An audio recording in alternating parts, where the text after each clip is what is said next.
Hey, what's going on, guys? Welcome back to another video. Today I'm going to be looking at Joshua Dobbs, the quarterback who was just recently traded to the Vikings. First, I have an interesting fact about him. He actually majored in aerospace engineering and he had a 4.0 GPA at the University of Tennessee, and he worked at NASA in 2 of his off seasons. And the reason I'm making this video is because aside from 2 fumbles and a safety last week, I thought he looked absolutely phenomenal. Aside from being a very accurate passer, he can run the ball really well. He is fast as hell. Last game he had 7 carries for 66 yards, which is almost 10 yards a carry. One of the things that's always questioned about Joshua Dobbs and keeps him from being one of the great QBs in the league is he always seems like he's playing either bad or he plays like he's Superman. It's almost like there's no in between. So the question becomes, as his fantasy football manager, can he start to display consistent production in every game with the Vikings? Now, I don't want to leave anything undisclosed. Jaren Hall, the competitor quarterback of Joshua Dobbs, was forced out of last game with a concussion, and he's out this week against the Saints. But head coach Kevin O'Connell said if Dobbs performs well, he'll presumably remain atop the depth chart moving forward. Right now, he's position ranked 10 at quarterback, which means he is 10th amongst all quarterbacks, which is really solid. He's averaging 16.6 points per game, and he's coming off a 25-point game with those 2 fumbles and the safety, which is wild. The crazy thing about Joshua Dobbs now, though, is he was traded to the Vikings, and he did not take a single rep in the offense before the game. There were no snaps from the center, there were no passes thrown to the receivers, and he didn't even know most of his teammates' names. Dobbs was quoted saying, "That's for next week."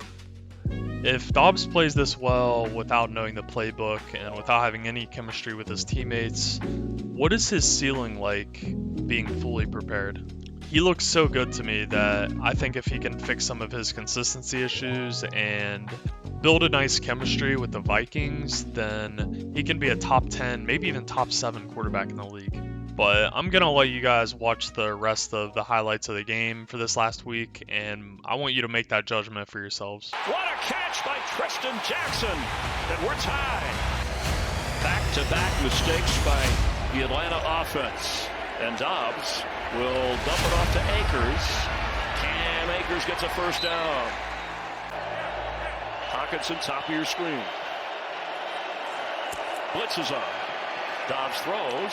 Hockenson the catch right at the marker, right at the 30, and shot backwards. Lead us to an opportunity to win this thing if you're Minnesota. Dobbs, who's run around today, throws, and the catch made by Jordan Addison. 4-down territory. Pass is caught. There's Hockenson, thrown down at the 39-yard line. Yeah, don't forget he knocked off Dallas earlier this year, and he's really cool back there. Sideline throw a little high. Addison, it's a catch. It's ruled a catch despite the hit from Richie Grant. I don't know. I mean, great, but I mean, he slowed that route down to give himself some room, and you see both feet in. High point that football, the rookie Addison. Dobbs on 4th down, the pressure's coming. He gets away from the moment, but look out from behind. He's going to get the first down. He's going to get more than that. And knocked out of bounds. First down, Minnesota. Right here, Bud Debris coming off the edge. He's going to get the pass rush. Somehow, Dobbs gets away from it and then has the speed and athleticism to break a couple of tackles and find the presence to get himself out of bounds. I tell you what, this guy has just been amazing. Running the football and creating plays outside of the pocket.